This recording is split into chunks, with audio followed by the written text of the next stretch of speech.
असम सरकार ने राज्य में बाल विवाह पर रोक के लिए मुस्लिम विवाह एवं तलाक पंजीकरण कानून यानी कि 1935 अब खत्म कर दिया है। कैबिनेट की बैठक में यह फैसला लिया गया।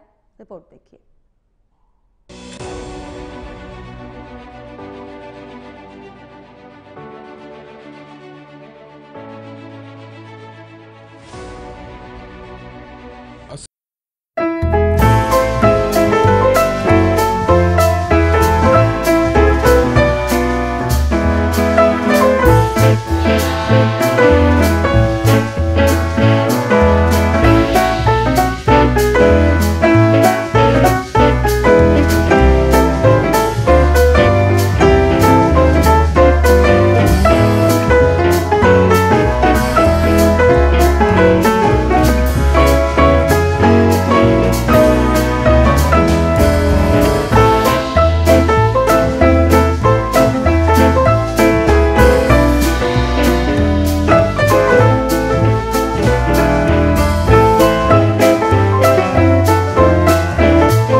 तो असम में यूसीसी की जो तैयारी है वो अब साफ तौर पर शुरू होती हुई दिखाई पड़ रही है, क्योंकि हिमंता बिस्वा शर्मा की सरकार ने कदम आगे बढ़ाते हुए कैबिनेट में अब जो है अधिनियम जो था मुस्लिम शादी को लेकर, तलाक को लेकर, उसे दरअसल रद्द कर दिया है। और इसी पर हमारी एक खास चर्चा होगी। इस पर चर्चा में जुड़ने के लिए मेरे साथ 3 खास मेहमान जुड़ रहे हैं। सुनीता विद्यार्थी बीजेपी की प्रवक्ता मेरे साथ जुड़ेंगी। तो आपको बताएं कि दरअसल जिस तरीके से लगातार उत्तराखंड में जब यूसीसी जो है कानून बनाया गया, उसके बाद से हालांकि लगातार सरगर्मियां ये तेज थी कि आप किसी भी वक्त जो है देश में यूसीसी लग जाए, क्योंकि साफ तौर पर गृह मंत्री अमित शाह भी इस बात को लेकर कई बार कई सभाओं में बयान दे चुके हैं कि 2024 के लोकसभा चुनाव से पहले यूसीसी को लागू कर दिया जाएगा। लेकिन अब जो है इसकी झलक अलग अलग राज्यों में साफ तौर पर दिखाई पड़ने लगी है। हालांकि बिस्वा शर्मा की सरकार जब आई थी असम में, तब जो मैनिफेस्टो थे, जो जनता से किए वादे थे, उन वादों में एक यूसीसी कानून को लागू करना भी सरकार की तरफ से जो है ये वादा किया गया था। और यही दरअसल बड़ी वजह है कि साफ तौर पर कैबिनेट में इस प्रस्ताव को रखने के बाद अब सरकार स्पष्ट तौर पर ये क्लियर स्टैंड दिखाती हुई दिखाई पड़ रही है कि अब जो है प्रदेश में जल्द से जल्द यूसीसी को लागू कर दिया जाएगा, क्योंकि इसको लेकर साफ तौर पर हिमंता बिस्वा शर्मा जो मुख्यमंत्री हैं असम के, ये बयान भी दे चुके हैं कि दरअसल ये जो कानून है बहुत ज़रूरी है, इससे बहु विवाह पर रोक लगेगी। और इसी के मद्देनज़र अब जो है ये प्रस्ताव पास किया गया है, प्रस्ताव को लाया जाएगा। इसके बाद जो है कैबिनेट में इस प्रस्ताव को रखने के बाद साफ तौर पर राज्यपाल से इसकी मंजूरी ली जाएगी और इसके बाद जो है ये कानून यूसीसी को लेकर आपको बताएं कि असम में भी लागू हो जाएगा। हालांकि इसको लेकर तमाम जो है राजनीतिक तल्ख टिप्पणियां भी सामने आ रही हैं, चाहे बात कांग्रेस पार्टी की जाए, चाहे बात समाजवादी पार्टी की करे, तो समाजवादी पार्टी के सांसद टी हसन का भी इसमें बयान सामने आया। उन्होंने साफ तौर पर यूसीसी जो कानून को लेकर अलग अलग राज्यों में इसको लेकर जो कदम अब आगे बढ़ रहे हैं, इस पर यह कहा कि चाहे कुछ भी हो जाए, जो मुस्लिम है वो दरअसल शरीयत कानून को मानेंगे। तो ग्राफिक्स के जरिए भी आपको हम दिखा रहे हैं यूसीसी के राह पर अब असम की सरकार, हेमंत सरकार का यूसीसी की ओर ये पहला कदम साफ तौर पर माना जा रहा है, क्योंकि सरकार के फैसले से बाल विवाह पर रोक लगेगी। इस तरह के बयान जो हैं मुख्यमंत्री की तरफ से दिए गए हैं। इसके अलावा सभी शादियां और तलाक स्पेशल मैरिज एक्ट के तहत होंगी, यानी कि जो ऐसे अस्पष्ट मुद्दे जो कि जिनके लिए कानून कोई नहीं है, प्रावधान कोई नहीं है, उनको दरअसल स्पेशल मैरिज एक्ट के तहत जो है समाधान इसका किया जाएगा। और इसको लेकर जो है लगातार आपको बताएं कि अलग अलग तरह की प्रतिक्रियाएं भी सामने आ रही हैं। तमाम जो है राजनीतिक दल इसमें अपनी टिप्पणी भी दे रहे हैं, लेकिन क्योंकि जिस तरीके से साफ तौर पर चाहे मोदी सरकार की बात कर ले, उनका मैनिफेस्टो में ये साफ तौर पर जनता से वादा था कि जब पूरी कोशिश की जाएगी कि जल्द से जल्द यूसीसी कानून को लागू किया जाए, ताकि जो एक तबका जो अपने आप को उपेक्षित महसूस करता है वो किसी भी तरीके से उपेक्षित महसूस ना होने पाए। चलिए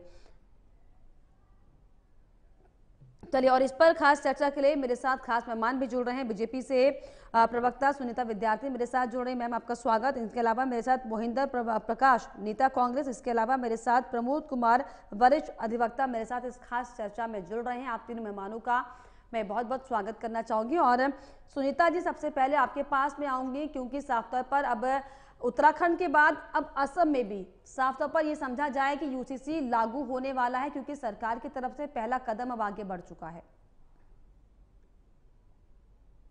बिल्कुल, देखिए जिस प्रकार से यहाँ पे उत्तराखंड राज्य जो है यूसीसी लागू करने के लिए सबसे आगे मैं कहूँगी कि नंबर 1 राज्य बना है। और हमारा जो पूरा कोशिश है, देखिए हमने पहले दिन से ये कहा था कि हम यूसीसी को लागू करेंगे, और पूरे हमने सभी लीगल एक्सपर्ट और सभी जो कमेटी गठित हुई थी उन सभी के सुझावों के अकॉर्डिंग हम लोगों ने यूसीसी को जो है वो उसका संकलन तैयार किया था। और हमारी सरकार जो है इसे लागू करने में शुरू से ही पॉजिटिव रही। और देखिए संविधान का मतलब मैं यहाँ पे बताना चाहती हूँ, समान विधान। तो कांग्रेस पार्टी को या अन्य किसी भी कम्युनिटी को ये बिल्कुल भी कहीं पे भी कोई संशय नहीं रहना चाहिए, क्योंकि संविधान का मतलब समान विधान, सबके लिए एक जैसा कानून। तो यहाँ पर क्योंकि देखिए भारत देश जो विविधताओं का देश है, हमारी संस्कृति, हमारी जो हेरिटेज है, उसके अकॉर्डिंग जो है हम सब लोग यहाँ पर अपने अपने उसको मानते हैं। लेकिन जो एक यहाँ पे हमेशा ही बात की जाती है कि हर प्रकार के वर्ग को एक दृष्टि से देखा जाए, सबके लिए एक जैसा कानून हो और एक जैसे कानून का सभी फॉलो करे। तो मुझे लगता है कि मेरे सभी दल जो है वो भी इसके सहमत करते हैं इस बात से, क्योंकि बिल्कुल। मेरे साथ कांग्रेस नेता मोहिंदर जी भी जुड़े हुए हैं। मोहिंदर प्रकाश जी, एक देश एक कानून से कितना खुश आप हैं?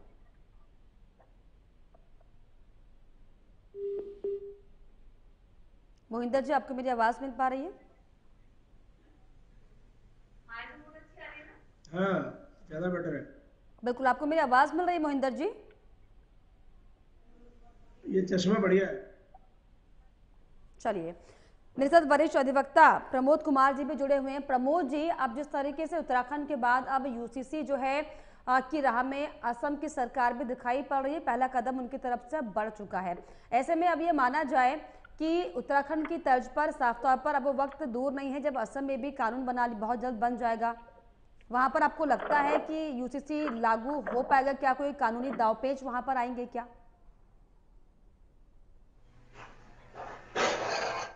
प्रमोद जी, यूसीसी के इशू पे सरकार ने बहुत ही ठोस कदम उठाया। और मैं समझता हूँ कि भारत के संविधान में भी आर्टिकल यदि 44 देखेंगे, जो संविधान का जो अनुच्छेद 44 है, उसमें साफ शब्दों में लिखा हुआ है, uniform civil code for the citizen, the state shall endeavour to secure for the citizen to uniform civil code throughout the territory of India.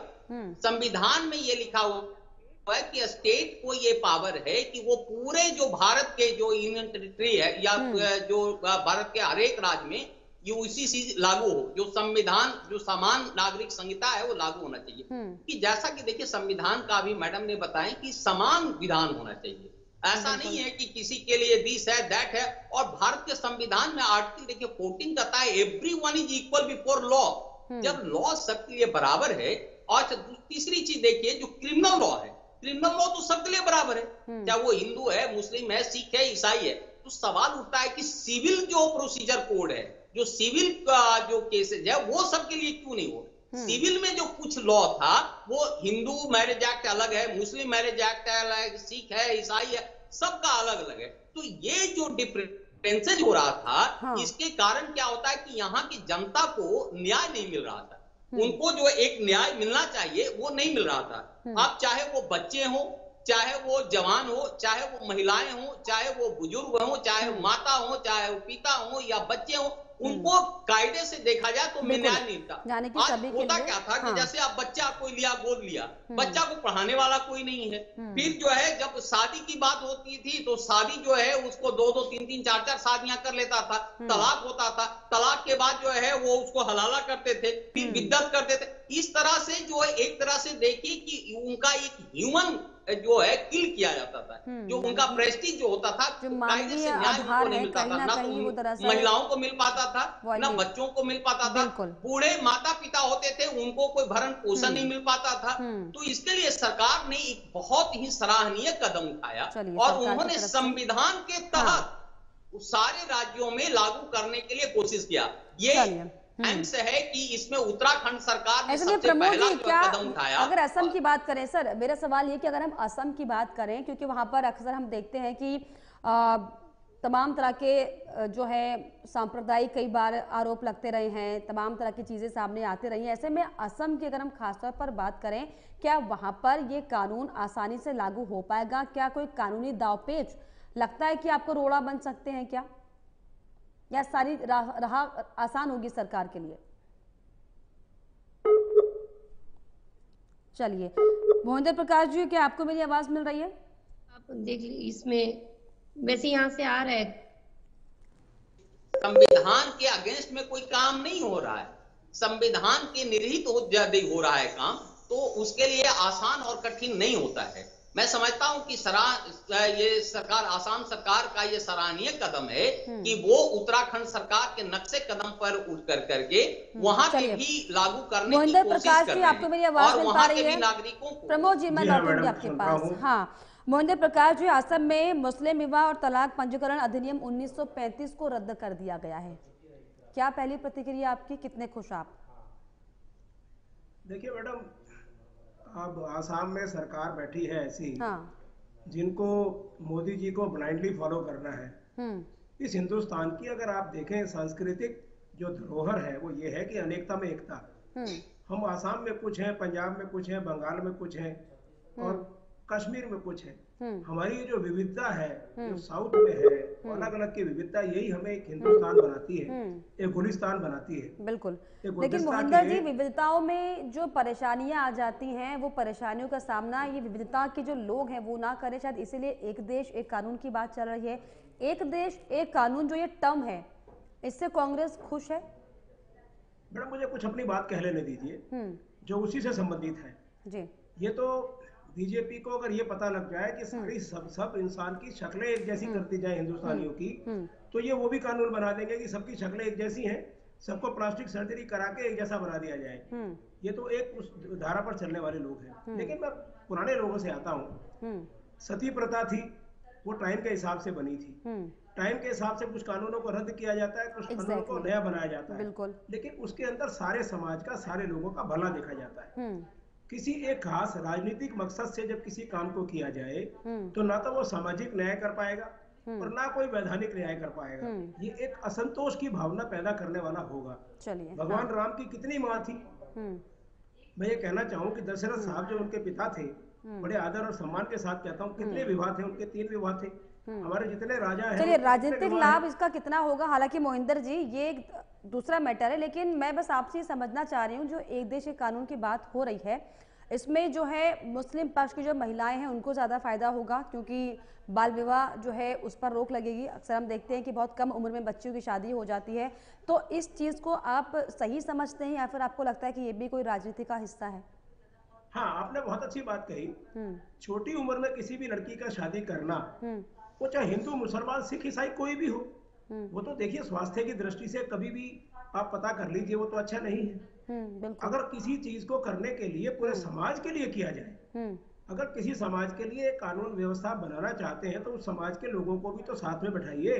अगर कोई हिंदू समाज में कोई फैसला करना हो तो हम मठाधीशों को बुलाते हैं, उनसे पूछते हैं। मुस्लिम अगर समाज के अंदर हमें कोई चीज करना है, लेकिन मोहिंदर जी असम में दरअसल लोगों का फीडबैक सुनिए, असम में जो है, असम में लोगों का फीडबैक भी लिया गया है और उन फीडबैक के आधार पर ही जो है सरकार इस निर्णय पर आई है कि इस पर कदम आगे बढ़ाया जाए। लता जी, फीडबैक कैसे लिया जाता है, कहाँ बनाया जाता है? सरकारें अपने हिसाब से फीडबैक बनाती है, जो करना हो वो फीडबैक बना लिया। वरना ये हेमंता बिस्वास जो चीफ मिनिस्टर हैं, ये कांग्रेस के भी मिनिस्टर थे, तब इनके मन में ये कभी फीडबैक लेने की बात नहीं आई। आज ये बीजेपी में आ गए तो बीजेपी का जो एजेंडा है उसे पूरा करने के लिए, वोट बैंक को पूरा करने के लिए, मैं कह रहा हूँ पूरे हिंदुस्तान में क्यों नहीं, मुसलमान तो पूरे हिंदुस्तान में है, सिख पूरे हिंदुस्तान में है। जब कोई मुकदमा चलता है या जब कोई फैसला आता है सुप्रीम कोर्ट का, वो पूरे हिंदुस्तान के लिए आता है। राम मंदिर क्या सिर्फ यूपी के लिए बना है? सुप्रीम कोर्ट ने जो इलेक्टोरल बॉन्ड्स खत्म करे हैं वो पूरे हिंदुस्तान के पार्टियों के लिए खत्म करें। बिल्कुल आदर्श है। खाली आसाम, उत्तराखंड ये केंद्रीय। चलिए आप मोहिंदर जी, यानी कि आप ये कह रहे हैं कि दरअसल इससे जो है कोई भी जनहित इसके नहीं होने वाला, ये दरअसल सिर्फ एक राजनीति का मुद्दा, ये आप कहना चाह रहे हैं? इससे कोई भी जनहित नहीं होगी। अगर इसको करना होता हाँ तो इसको पार्लियामेंट में लाते, हाँ पूरे हिंदुस्तान के लिए बनाया जाता। धीरे धीरे राज्यवार तरीके से पूरे देश में लागू हो जाएगा ना मोहिंदर जी। सभी राज्य सरकारें अगर अपनी अपनी राज्यों में इसको लागू करेंगे तो स्वाभाविक है पूरे देश में इटसेल्फ लागू हो गया। क्यों मैडम अलग अलग क्यों? हाँ केंद्रीय सरकार क्यों नहीं करती? चलिए इसका जवाब ले लेती हूँ सुनीता जी से। सुनीता जी, ये अलग अलग जो राज्यवार तरीके से आप जो यूसीसी को लागू करने की कोशिश कर रहे हैं, सीधे केंद्र में क्यों नहीं ये मसला आ रहा है? सुनीता जी देखिए, यहाँ पे बड़ा ये दुर्भाग्य है कांग्रेस पार्टी के लीडर्स का कि वो बातें घुमा घुमा के हर तरीके से किसी सही चीज का भी विरोध करना बहुत अच्छे से सीख गए हैं और ये माहिर है इन चीजों में। आप बताइए, आपने बड़ा अच्छा क्वेश्चन किया कि 14-15 साल की बच्चियों का विवाह होना चाहिए या नहीं होना चाहिए। इन्होंने कहा नहीं होना चाहिए। तो एक से ज्यादा विवाह, जो बहु विवाह है, सभ्य समाज में पॉलीगैमी स्वीकार्य होनी चाहिए या नहीं होनी चाहिए? इससे भी मेरे भाई जो है सहमत होंगे कि नहीं भाई, एक ही बीवी का खर्चा तो हम उठा नहीं पाते हैं प्रॉपर, तो 4-5 बीवियों का कहाँ से उठाएंगे? फिर उनके इतने सारे बच्चे होंगे तो कहाँ से उठाएंगे? वो किसी भी धर्म के, ऐसा नहीं है कुरीति जो है किसी पर्टिकुलर विशेष धर्म में। पहले के अगर आप आंकड़े उठाए तो सभी धर्मों में ये सब चीजें थी। लेकिन देखिए, सबके लिए एक रूपता लाना, सबके लिए जो हमारी संस्कृति है और जो संस्कृत है, जो डी रेडिकलाइजेशन के लिए डिजाइन हुई है, उसमें ना तो संस्कृति के बारे में कुछ पता नहीं है, साथ में अत्याचार है, न कोई हलाला है। सुनीता जी, लेकिन वही सवाल है ना, मोहिंदर साहब का ये कहना है कि आप राज्यवार तरीके से इसको इम्प्लीमेंट करने की कोशिश क्यों कर रहे हैं? अगर ये वाकई इतना महत्वपूर्ण है, सबके लिए लाभकारी, संसद में लेके आइए, लोकसभा राज्यसभा में पास कीजिए, सीधे आप लागू कर दीजिए। देखिए, मैं इसका जवाब दे देती हूँ। बहुत अच्छा क्वेश्चन है कि उत्तराखंड राज्य में ही क्यों? देखिए, हमने जब हम चुनाव में घोषणा पत्र लेकर आए थे, हमने प्रथम बिंदु ये रखा था कि हम यूसीसी लागू करेंगे। उत्तराखंड प्रदेश में ही इसकी जरूरत क्यों पड़ी? तो ये क्यों का सवाल, ये जो क्यों सवाल बार बार मेरे भाइयों के मन में उठ रहा है। आज आप देखिए कि जो जिस डेमोग्राफी के लिए जो चीजें हैं, वो जो डेमोग्राफी किसी प्रदेश की चेंज हो जाती है, जो हमारी उत्तराखंड प्रदेश जो है देवभूमि है, कैसे आंकड़े जो है लगातार बढ़ रहे हैं, और जब आंकड़े बढ़ते हैं तो उसके रिजल्ट भी हमारे सामने है। और इनके तो राहुल बाबा तो नहीं, राहुल गांधी पे मत जाइए। सुनीता जी, सवाल आपसे ये कि आप केंद्र में सीधे क्यों नहीं लागू कर रहे हैं? केंद्र से क्यों नहीं इसकी आवाज आ रही है? राहुल गांधी का यहाँ पर जिक्र नहीं हो रहा है। हमने इसको लागू किया, अब बाकी राज्यों का देखिए। चलिए, मैं प्रमोद जी से समझ लेती हूँ इस बात को। प्रमोद जी, जिस तरीके से टेक्निकल सवाल हो जाता है, सुनीता जी मैं आपके पास आऊंगी। प्रमोद जी, जिस तरीके से मोहिंदर सर ने कहा, मोहिंदर प्रकाश जी ने साहब ने ये कहा कि दरअसल राज्यवार तरीके से क्यों इसको लागू कराया जा रहा है, क्या इसके पीछे भी कोई क्रोनोलॉजी है, क्या कोई स्ट्रैटेजी है क्या? प्रमोद, देखिए मैडम, ये जो प्रवक्ता साहब बोल रहे हैं, या तो उन्होंने संविधान का किताबें ठीक से नहीं पढ़ी है। संविधान का आर्टिकल में अभी जैसे हमने पढ़ा था, आर्टिकल जो 44 है, उसमें साफ शब्द में कहा है कि यूनियन टेरिटरी का नहीं है, यूनियन गवर्नमेंट का नहीं है पावर, यह स्टेट का पावर है। The state shall endeavour to secure for the citizen a uniform civil code throughout the territory territory of India, तो पूरे देश में जो राज्य का काम है, हाँ। तो नेचुरली है कि राज्य जहां जहां उचित समझता है कि हमारे नागरिकों का ये अधिकार मिलना चाहिए, तो वो मिल रहा है। दूसरी चीज है, यदि जो संवेदनशील राज्य है वो देखता है कि हमारे नागरिकों को उचित ये कानून मिलना चाहिए, अधिकार मिलना चाहिए, क्या गलत है? अब आप हमें बताइए कि जो आदमी 4 पत्नियों से शादी कर लेता है, तो क्या वो लेडीजों का, जो औरतों का क्या अधिकार मिलता था? अब उसमें जो ये अधिकार इसमें दिया है यूसीसी में कि एक रहते हुए में दूसरी शादी आप नहीं कर सकते हैं, तो उससे क्या औरतों का अधिकार मिल रहा है? दरअसल सवाल ये है प्रमोद जी, सवाल मेरा बिल्कुल, ये कानून किसी भी तरीके से गलत नहीं हो सकता क्योंकि सबके हक की इसमें बात हो। लेकिन प्रमोद जी, मेरा आपसे सवाल दूसरा है, मैं दरअसल सिर्फ इस टेक्निकलिटी को समझना चाह रही हूँ, क्या इसके पीछे वाकई कोई मंशा है? हालांकि आपने क्लियर किया कि राज्यों को अधिकार है, क्या ये एक बड़ा विषय है कि दरअसल ये राज्य सरकारों को इसका अधिकार है, इसलिए राज्यवार तरीके से अगर लागू होगा तभी पूरे देश में जो है पूरे देश के लिए कानून बन पाएगा? क्या टेक्निकल को मैं समझना चाह रही हूँ। संविधान में 3 तरह का अनुच्छेद है, एक जो होता है केंद्रीय सूची का, दूसरा राज्य का होता है, तीसरा होता है समवर्ती सूची का। ये जो कानून है, जो आर्टिकल 44 जो बताता है, वो कह रहा राज्य सूची का है, ये राज्य का दायित्व है। तो आप देखिए कि अभी राज्य उत्तराखंड किया है, दूसरा यदि असम सरकार इसको पहल कर रही है और वो कोशिश कर रही है कि हमारे नागरिकों को जो हम अधिकार देंगे, उनको जो कानूनी अधिकार जो अभी तक के वंचित रह चुके हैं, आजादी के बाद से वंचित रहे। मोहिंदर जी से मैं जवाब लेती हूँ, प्रमोद जी समय की थोड़ी सी कमी है। हाँ मोहिंदर जी, जवाब आपको मिल गया कि दरअसल ये राज्य सरकारों के पास अधिकार होता है और उसी के बाद ये पूरे देश में लागू होगा। अब आप बस मुझे ये बता दीजिए, जहाँ पर कांग्रेस की सरकारें हैं, क्या वहाँ पर आप इसको लागू करने के लिए पहल करेंगे? क्या आपको लग रहा है कि ये कानून वाकई आना चाहिए, एक देश एक कानून सभी के लिए, सभी एक जैसे हो? आप थोड़ा सा अपने प्रश्न को ज्यादा आगे ले गई, स्टेप वाइज चलते हैं। बिल्कुल। मेरे अधिवक्ता साहब जो है ये मुझे कानून सिखा रहे हैं, ठीक है, कानून आपने पढ़ा लिखा है और आप अपनी धाराओं के साथ बोल रहे हैं। क्या केंद्रीय सरकार के पास इस ताकत नहीं है कि सारी स्टेट्स के साथ कॉन्सेंट मंगवा ले? बहुत से कानून हिंदुस्तान में ऐसे लागू किए जाते हैं सेंट्रल सरकार द्वारा, जो राज्य सरकार के 3/4 मेजोरिटी के साथ अगर सरकारें हाँ करें तो कानून लग जाते हैं। कानून बहुत बड़ी बाधा नहीं है इसमें मैडम, ये स्ट्रेटेजी आप समझिए। ये मेरे प्रमोद कुमार जी समझ नहीं पा रहे बीजेपी की स्ट्रेटेजी। चलिए मोहिंदर जी, अगर मान लीजिए स्ट्रेटेजी हो भी इसके पीछे, बस मैं आपसे ये समझना चाह रही हूँ कि इस कानून को आप सही समझ रहे हैं या गलत? आपको लगता है कि मुस्लिम जो बच्चियां हैं, जो बहन बेटियां हैं, क्या उनको अधिकार है अपना जीवन जीने का अपने हिसाब से? एक रेपुटेटेड लाइफ वो जी सकती हैं क्या? आप इस बात को किस तरीके से प्रेजेंट करेंगे? आपको मैं क्लियर कर दूं। जो भारत में कानून है कि नाबालिग लड़की 14 साल 18 साल से नीचे की शादी नहीं की जा सकती, वो मुस्लिम लड़कियों पर भी लागू है। ये प्रमोद जी सबको बहका रहे हैं जैसे बीजेपी बहकाते हैं। लेकिन मोहिंदर जी, शरीयत कानून जो है ना, शरीयत कानून, ये दरअसल रोड़ा बनता है, ये रोड़ा बनता है। 18 साल से नीचे की लड़की, सपा के सांसद हैं टी हसन, उनका बयान आया कि चाहे दुनिया भर के आप कानून लागू कर दीजिए, हम तो अपने शरीयत कानून। सुनीता जी, मैं आपके पास आऊंगी। आप मुझे ये बताइए, इनको मैं ये बता देना चाहती हूँ, 18 साल से जो हमने समान नागरिक कानून चलिए सुनीता जी, मैं आपके पास प्लीज लौटूंगी। मोहिंदर जी जवाब दीजिए, जो 3 तलाक हो रहे थे, क्या आप इससे इत्तेफाक रखते हैं? नहीं। कहीं सही डिसीजन होता है?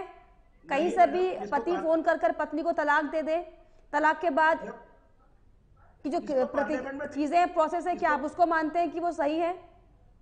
हलाला को आप मानते हैं सही है?